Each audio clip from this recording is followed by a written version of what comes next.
Hey guys, it's Friction here, Tiger Tank 12, however you call me. I don't really care. Welcome back to World Tanks, where we are today taking a quick look at the STG card. I wouldn't really want to call this a review or a characterization of the vehicle. More, I wanted to kind of talk to you guys how I free marked this tank and give you a little bit of my tips on how to play this tank effectively if you do own it and what to look out for. Because this is a really great tank. This is a tank that I do enjoy a lot, and I had a lot of fun with it. And you can actually get it as a bond vehicle. So, for 8,000 bonds, you can get, I'm not sure if it's the guard or just the STG, like the skinned version. It's actually the STG guard, the skinned version. And I think it's a pretty damn cool premium vehicle. It has some features that a lot of other premium medium tanks just don't have at tier 8. First and foremost is probably the very obvious turret that is placed at the back of the vehicle, which will allow you to side scrape. Now, doesn't mean automatically that you're going to be like invincible when you're side scraping, but it gives you an additional edge to, playing certain maps.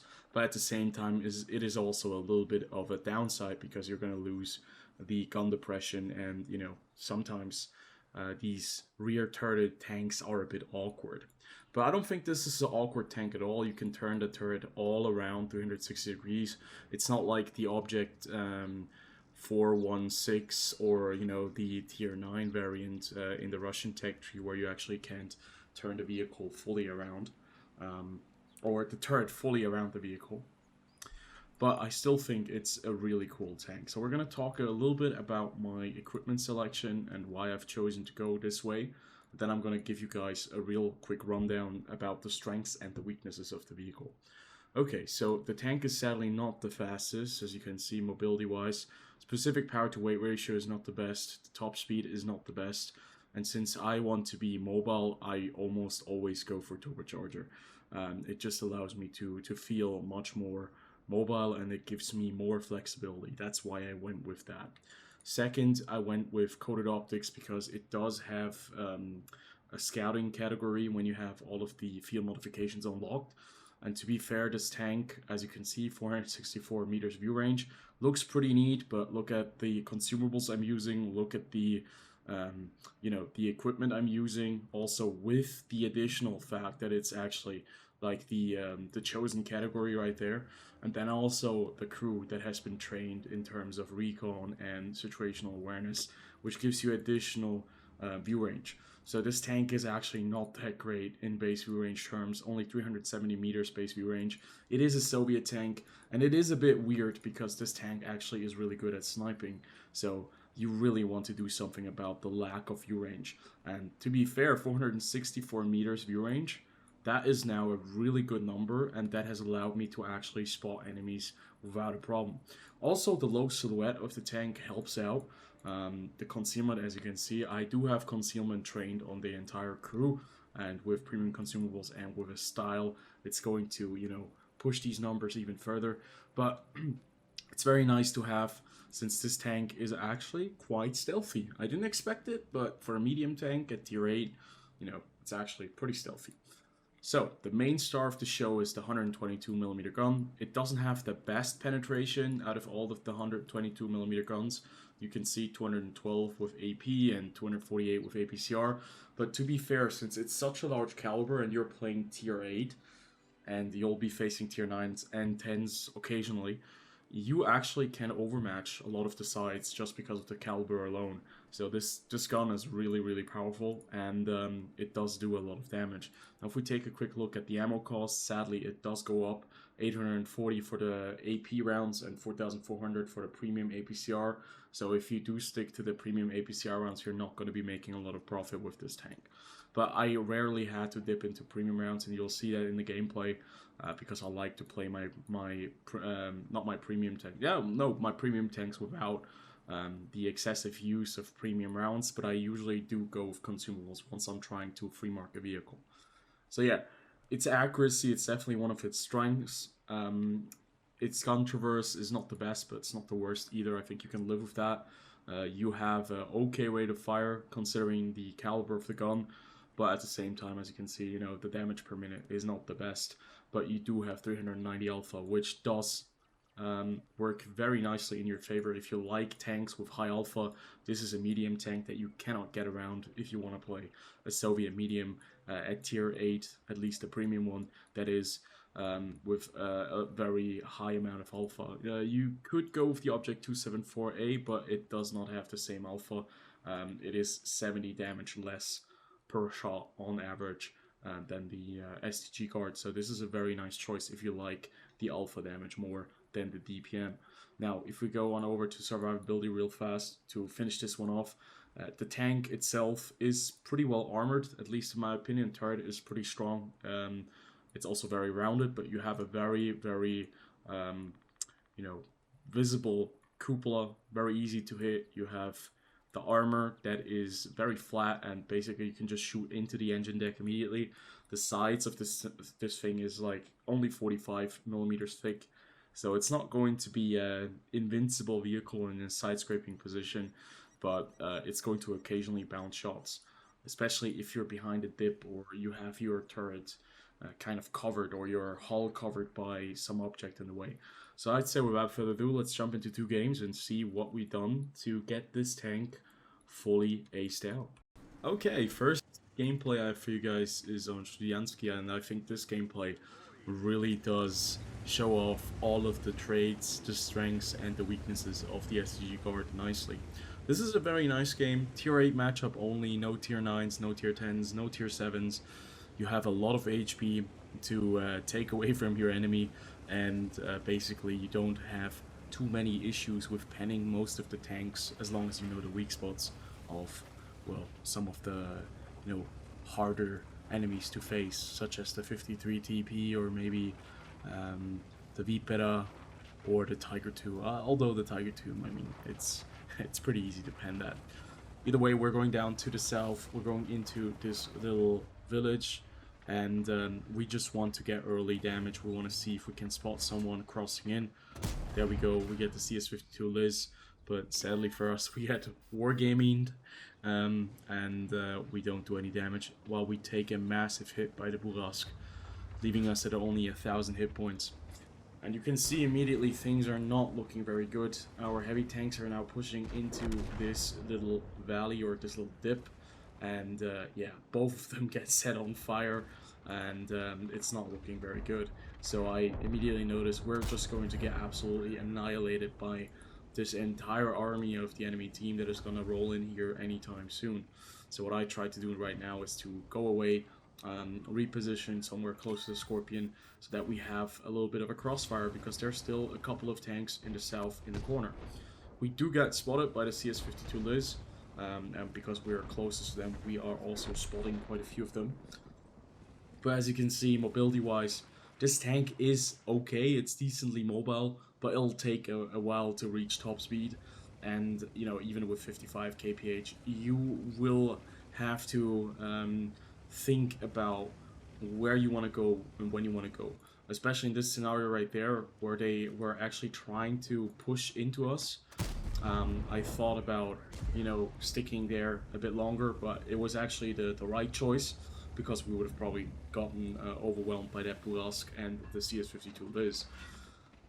We are still very lucky though. We only lost about almost 400 HP to that one Burask that did die, and now we have still the AMX 5100 fighting for his life in that corner, but he has a lot of support. There is a lot of tank destroyers or heavy guns in the back, so if they are pushing, they are going to be taking a lot of damage. But generally speaking, it's not looking too good. We are down 6,000 HP in comparison to the enemy team, and we are down 2 tanks as well. But as you can see, if you are not cautious in the south and you just push without really thinking about all of the possible crossfire sections that that are right there, such as the Löwe over here in the little factory, or the tank destroyers that are here and there and there, you're not going to have a very good time when you're pushing and when you don't have the view range. that's the very nice thing about the STG guard now. With the loadout and the setup that we have, we do run around with a tank that has very good camo rating and very good view range. So we're going to be able to spot for ourselves, and that is something that you cannot underestimate. It's so important to be able to spot for yourself, especially when you're playing a medium tank and when you are on a map such as Studianski with a lot of bushes and a lot of lines of sight, right? So the Burask here, he is doing a fabulous job at spotting us in this ridgeline. The Scorpion G did not pull back fast enough, and that's why he got absolutely destroyed. You always want to be really cautious when you're playing these bushes in the middle, because there's almost always no way for you to go double bush in this position, because there's just not enough space for you to move back. So if you do fire, most of the time you are going to have to fire through transparent bushes, and I would always just kind of fall back down the slope, because it's gonna save your life in the end. We didn't get hit once. They did try to shoot me though. In the very first time I did get a bit lucky, to be fair, but now it's all about having a defensive position where we can actually engage several targets coming our way. You can see our team is not doing too well. We lost the majority of the vehicles down in the south. We lost the tanks in the north that were holding that little dip and the little hill at A5 and 6. And now we're about to lose the guys that are holding like the middle, the factory. And they're the most important ones, because there's going to be several tanks coming in from there. So overall, it's not looking very good for us, and we kind of have to finally knock out some tanks and, you know, even the playing field. So Scorpion G gets knocked out. You can see the accuracy of this tank is pretty phenomenal. This is a very good sniper, and it's not gonna let you down, I can tell you guys that much. I almost always am able to hit my shots, but it just takes a while to reload, sadly. But having this caliber, this alpha damage is just something very nice. You can see we get spotted probably by the Burask, because there's a little bit of an open space in the foliage. So what we're trying to do right now is to kill some of these tanks that are coming in from the north. I want to kill the IS-3, you know, so we can even the playing field a bit, and we have to keep this Vipera alive. There is still a RHM in the middle. The team in the south is not moving at all. The enemy team, they are quite passive, which is a very good thing for us, because it allows us to slowly but surely knock out like the entirety of the enemy team that is coming in from north. And you can see this Turtle 1 and this Vipera, they've been doing a fabulous job at holding these guys off. And also the guys in the south here have been doing a really good job at keeping the south open. Now, sadly for us though, our Hori 2 is getting overwhelmed, and they have decided to push in numbers. But since we have a very nice crossfire on these guys, we can just open up on them, and you can see that majority of them are now one-shots or maybe two-shots. And since we have a very good crossfire with a Scorpion G over there, with the Iron Arnie at the back, with us here in the middle, we basically are able to put a lot of pressure on the enemy team when they're falling in and when they're pushing the south. And you can see that Burask now makes a daring play. He tries to get close to the Iron Arnie, and he's going to be my main concern. We have to kill this guy before he gets behind us. So sadly for us though, the Iron Arnie is going to get knocked out of the fight anytime soon, and we're just trying to, you know, dwindle the numbers of these guys. And now it's basically an even 4 versus 4 fight, and it's a very awkward fight at that, because we have a Burask in the corner, and you know it, the Burask player is going to be loading full APCR, and luckily for us, his second shot misses us. But we have to get out of here, because the T832 also has a shot on us, the Burask has a shot on us, there's a Tiger 2 still in the south, there's a Borsig that is probably going to move in, and we need to get into some bushes, and we have to keep our HP up. So, we spot a Tiger 2, and now it's all about getting this Tiger 2 out of the way, or getting the Burask out of the way.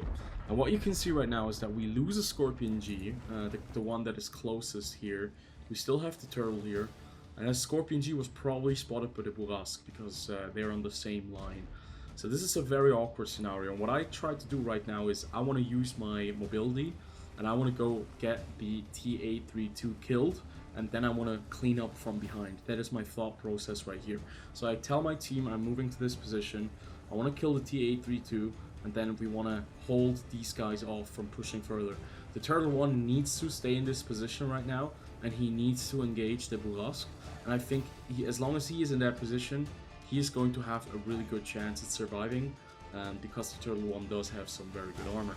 Now, sadly for us, I thought that the grip would be better and that we would be just able to drive straight up this ledge.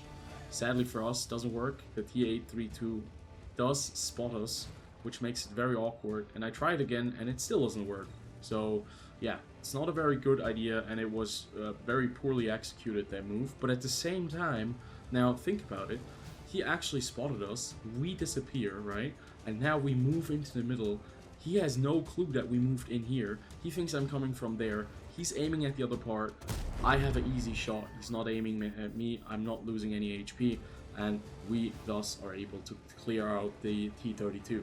So very nice play in the end, even though it was at first really misplayed. Even though at first it was actually a huge misplay, but it actually did help us out. So what I want to do right now is I want to spot the RHM Borsig in the middle so that we can actually clean up from behind. Now, the very dangerous part right here in this scenario is that the Burask might be chasing us down. If the Burask manages to, move back to their own base, he goes into a bush, he can basically outspot me, and he can probably kill me with 2 very easy bursts. Because, yeah, he does like 360 alpha damage with a single shot. With APCR, he doesn't have a problem going through my upper plate. Now, that is my key concern right here. I am telling my team that I'm going to be going into another position, trying to, get into a better spot where I can actually spot the RHM. But at the same time, it's a risk that I'm taking, a very, very big risk that I'm not entirely sure if it was the right play, but we only had 4 minutes left. Because I was afraid that the Burask might be chasing me. And that's what I would have done. If I would have been playing the Burask, I would have gone back to base, I would have looked for the STG guard, killed the STG guard, and then wrapped up the Vipera for the same route that the STG guard went in, right? I would have gone to A5, A6, maybe spotted the Vipera, maybe not, then gone to B8, gone into a bush there. There you probably would have seen the Vipera and probably also the what is it, the other tank, the Turtle 1. I'm sorry. And in the end, you could have cleaned up pretty easily.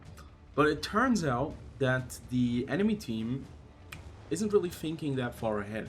The Burask is still, I think, somewhere close to our base, and the Borsig is not in the middle. I can't spot him, so he's either inside of a bush, fully camouflaged, or he has moved to another spot. And right here, I'm thinking, okay, I have to make a move. I probably have to push into the back of them, risk getting spotted by them and getting knocked out. But I want to win this game, so I have to do something. They do capture, and this is the perfect time because it shows me there's at least one person inside of the cap circle. That could be the Burask, that could be the Borsig, but no, it's not the Borsig because he gets spotted by the Vipera. And it could be the Tiger 2. I'm thinking it's probably the Tiger 2, but it could be the Borsig, right? The Burask. It wouldn't make a lot of sense if it was the Burask, but it could be. So, right there, we kill the Borsig with a very nice placed high explosive shell, and sadly for us, our Turtle 1 gets knocked out by the Tiger 2. But the Turtle 1 has done a magnificent job. He has basically protected the north. Like, he's protected the base from the north, and he's held off the advance for a very long time. That has allowed us to get into position, and now I'm communicating with the Vipera. He's telling me I'm supposed to be waiting for him, and I'm just telling him I'm going to be spotting through this bush. And look at that, it's the Burask in the cap circle. I'm not sure if that is the best play. He gets knocked by the Vipera, and we knock him out of the game, finishing off the most dangerous tank in this matchup. And now it's all about killing this Tiger 2. We both are at least half-life, right? He's 51%, I'm like 630 HP. So the Tiger 2, who is only like at about 200 HP, should be a single shot for both of us. So I'm just waiting for him. You know, no need to now completely lose your head and then maybe get absolutely destroyed by the Tiger 2. We're gonna play it safe and we're gonna get this win and bring it home. As it turns out, the Tiger 2 hasn't moved an inch from his last position, and we are able to track him, and the Vipera is probably gonna knock him out in just a second. He does get one more hit into the Vipera, so yeah, he got lucky there. Well, that was the first game. We're gonna go over to the second game. As you can see, this thing is really powerful if you have the space to operate it with. You are really accurate. Your gun almost never lets you down. With the right setup, you can also be able to spot your enemies. If you don't have any light tanks in the game, I think this is a really nice additional feature to have. But you have to invest quite a lot of resources into the view range department to be able to be as effective as I was in this game. But other than that, pretty powerful display. We weren't really able to show off the armor at all, but the armor does occasionally work, but not all of the time. Especially the hull is a very easy place to hit and go through, but the turret is pretty strong nonetheless. I would say we go over to the second gameplay, and I'm going to be thinking about adding a third one maybe, but we're just going to go over to the second one and maybe it's enough. Okay, so the second game I have for you guys is on Live Oaks, and be wary of the chat. I've seen a monster, and it is the M5355 that has 3 marks of excellence. And I'm telling him respectfully that he is disgusting, because that is insanely difficult to actually get 3 marks of excellence on an artillery piece. Think about all of the RNG that you have with your standard tanks. Now, double it, triple it with artillery. That's gotta be the worst thing ever. I actually had quite an interesting conversation after the game with this gentleman, because he's an arty main, and I was just interested in seeing what he likes about artillery and why he enjoys playing it so much. But that was not ridicule. No, that's actually really that's respect that was trying to pay him, and I do tell it in the chat as well, because it's incredibly difficult to get 3 marks of excellence in an artillery piece, and yeah, props to that guy for doing it. So as you can see, we're going up against tier 10 vehicles, tier 9 vehicles, and this is where the vehicle does have its very clear what do you call it, limitations, exactly.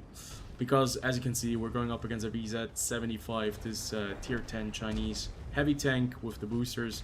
We are able to pen him because of the caliber of the gun. Went right through the side twice, but sadly for us, going through the upper plate at this angle, no, that's a no-go.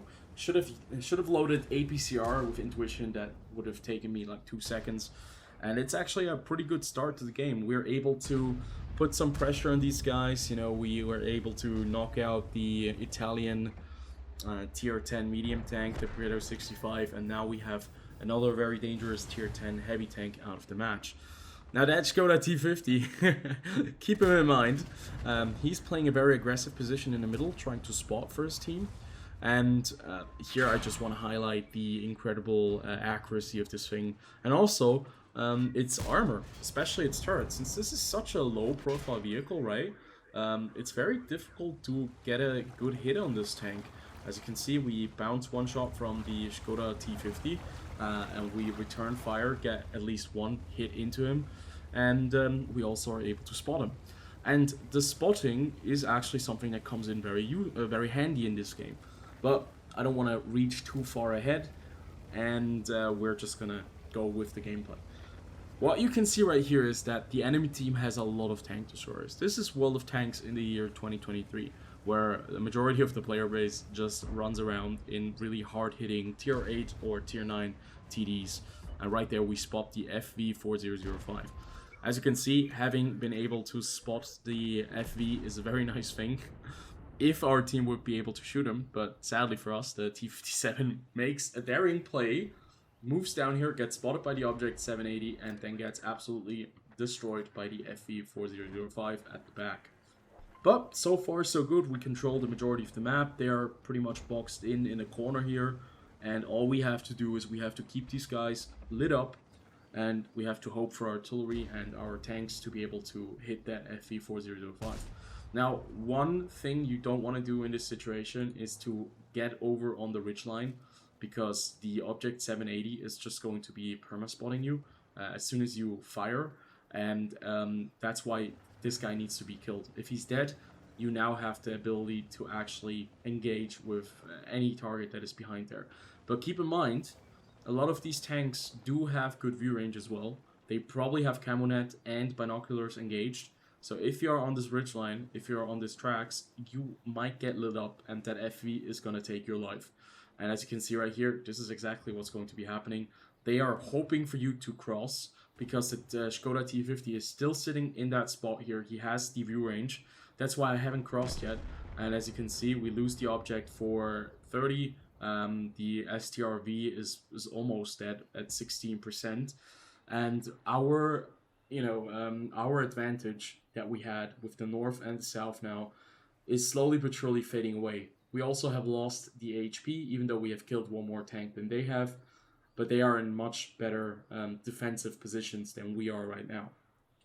So sometimes you just have to have some patience. If I move in to the corner of the map now, to K5 or K6, to the position where the STRV is, I'm not really sure if that is the smartest move, because I will probably get spotted when I cross, lose a lot of HP. That is the best case scenario, that I lose a lot of HP and not die immediately. And then when I'm over there, I'm not really sure what I can do. Like, okay, what can I spot? And who is able to shoot the things that I can spot, right? So I decide not to move on over. I decide to stay here and to actually fall back, because they now have the advantage on this side.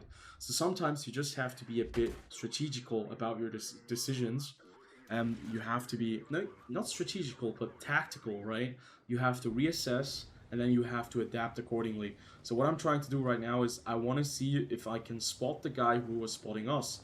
That Skoda T50 is no longer in the middle, because the WZ-132 has now actually moved into that spot. And he immediately gets knocked out, so we lose our eyes over there. But we do still have our own eyes, and we spot the Skoda T50.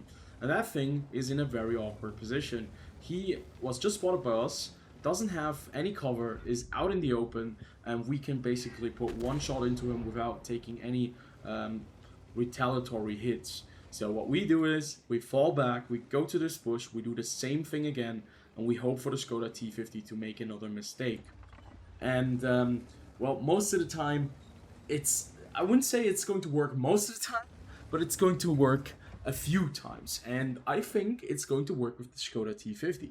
Now keep in mind, I did say that the STG guard does have pretty good camo values, and it also has decent spotting when you have my setup.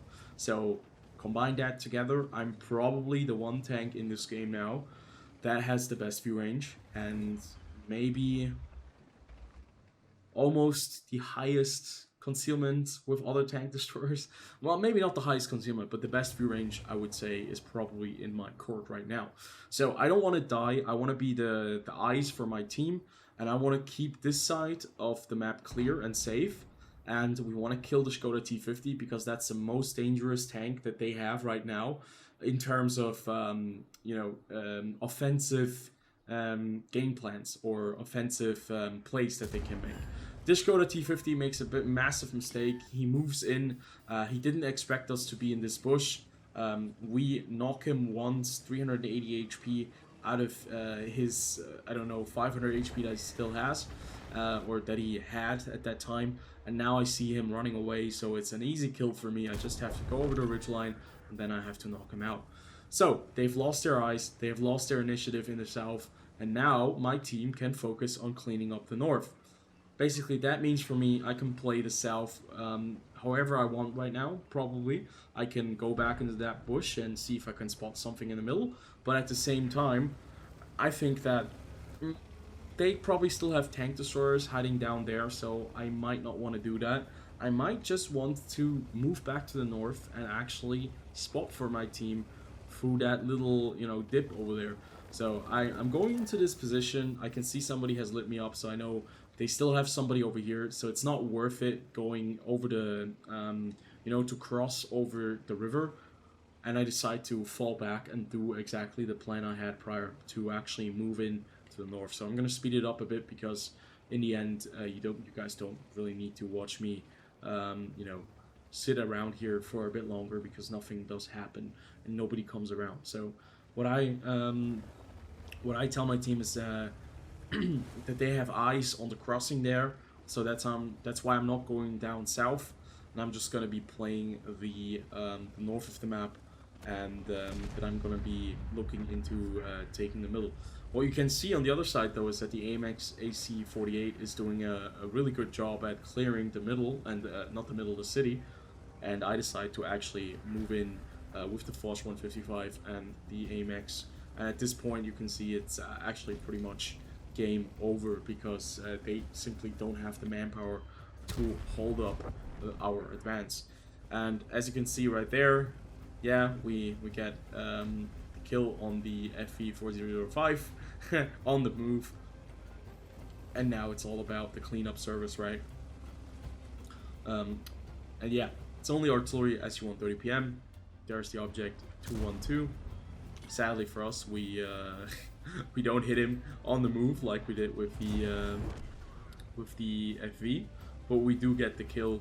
And yeah, the mobility on this thing, it's decent enough to allow you to still be the fastest tank at the end of such a long battle where basically everyone has dwindled down to like the lowest amount of HP possible. And right here we see the Forest Spirit, and I'm willing to take a hit for more damage. Now that's just something I do when I play like for Marks of Excellence. I don't care about dying, I just want to do more damage, and we managed to get the final kill on the Forest Spirit in the end.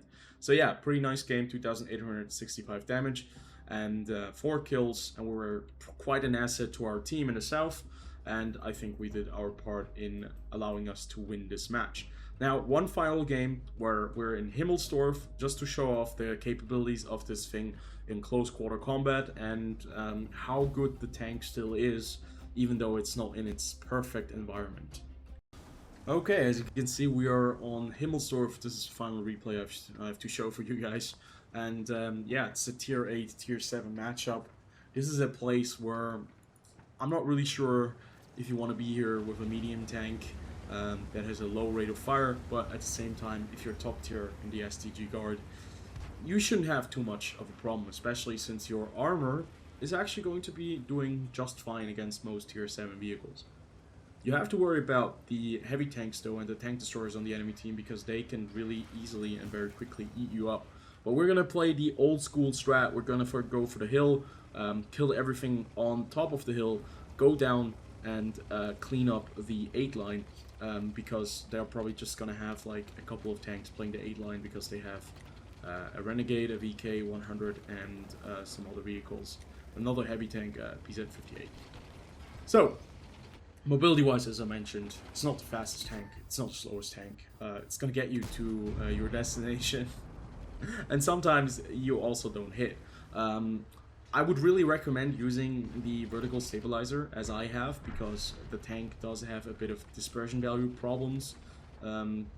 Because like when you're moving the vehicle or the turret, I think the dispersion is at like 0.2, and that makes it quite a bit annoying in my opinion, because I like to have a snappy tank, a gun that really is able to aim in as quickly as it can. And you know, being able to side scrape is also a very nice thing, because we were able to kill that Comet without him actually doing any damage to us. There's an ELC even 90, and I almost pushed down the G-Sor. I immediately get punished for that. I didn't want to push him down, and it just kind of drove into him. Artillery is a bit annoying in this matchup, so that's why I'm going to get my revenge at the end. Don't worry about that. And there's a Renegade.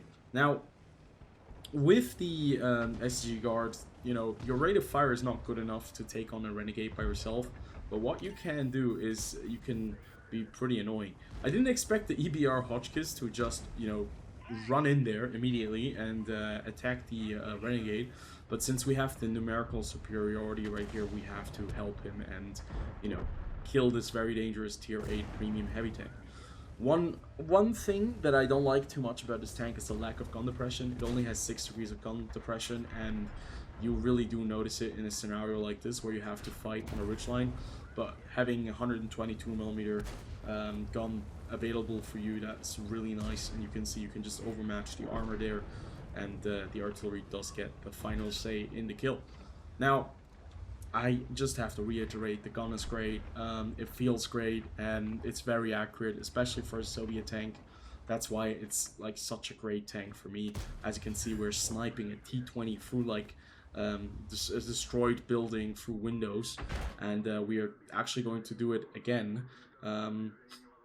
Because I do think he's still there, and I use my medikit. No, I'm not sure. No, I don't use my medkit, but I just fire while stunned, and that shot did certainly hit the T-20. I didn't check the damage report at the end, but I'm pretty sure it hit that T-20 because I think he does pop up with less HP afterwards. So now we're gonna use our mobility. We're gonna use our ability to move in behind, and actually we actually did hit him. As you can see, he lost like 300 HP, something like that, to help out our team that is trying to hold off these 3 tanks that are pushing into our cap. BZ-58, AT-15A, and a VK. So all in all, very heavily armored vehicles, but they all kind of lack the mobility, and they lack any kind of protection against people coming in from behind. And as you can see, that BZ-58 is gonna very quickly be taken care of by us and the Indian Panzer. And yeah, even in a city environment, this thing is pretty damn impressive. So, final tank that we have to engage here is the VK-101P. They still have quite a bunch of tank destroyers that haven't been lit up, and there's a SE-130PM in the alley. And what we try to do right here is just to engage this VK from several directions so that he can't really decide which one of us to shoot, hopefully not take any more damage, and take him out of the game. They still have quite a few tanks though, and the question is, where are these guys? Because we haven't seen them. And a very big danger to us is now to get flanked by the enemies that we just flanked, and then we get flanked by their teammates. And as you can see right there, the Type 59 shows up. We bounce him, since I think he hit the turret. I'm not entirely sure what he hit. It looks like the turret right there. And you can just see like the damage that we did to him, 354. Yeah, it's all pretty nice. And of course, SC-130PM does show up, and that is very dangerous. That's the last tank you want to face, because it's just gonna wreck your shit. So this Indian Panzer does something very kind. He does take like the front position because he knows that I'm a one-shot, so he kind of tries to cover for me. They kill the Type 59, and now I have a high explosive shell ready for the SU-130PM. And the high explosive shells, they're actually not too bad, 61mm of penetration, but to be fair, I mean, they're nothing special. But with this caliber, you know, if you do meet a SU-130PM, if you do meet artillery or a Scorpion G, you're going to be able to do a lot of damage to them with the high explosive rounds. So, you know, don't sleep on the high explosive rounds. Definitely always carry like 4 or 5 of them with you, just in case you have like the side or the rear of like really thinly armored vehicles, because that's where the high explosive shells come in very handy, and they give you a massive HP damage boost, right? And they might save you at the right time, just as it did with the SU-130PM. So now it's time for a bit of a revenge on the artillery pieces, and it's mainly directed towards Lorraine 155, because he was really annoying. He didn't really do all that much damage, but he was just constantly shooting high explosive shells at us, and it just annoyed me all the time. So high explosive shell right next to the gun itself, and we get him killed, and we get 4,204 damage, 281 HP that we have also assisted. And then later in the evening, we managed to get this thing fully aced up. So what can we say about the STG card in the year 2023? It's still a very good premium tank. It is a tank that I do enjoy a lot and that I like to play every once in a while. Now I got it free marked, and I hope I was able to show off what you can do with this thing and how you can play it. The versatility of this tank is insane. It can play it.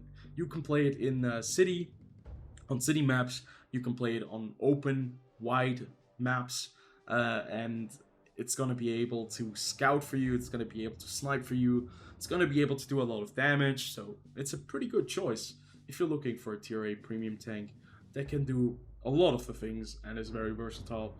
And I think, yeah, the STG guard is a great choice at that.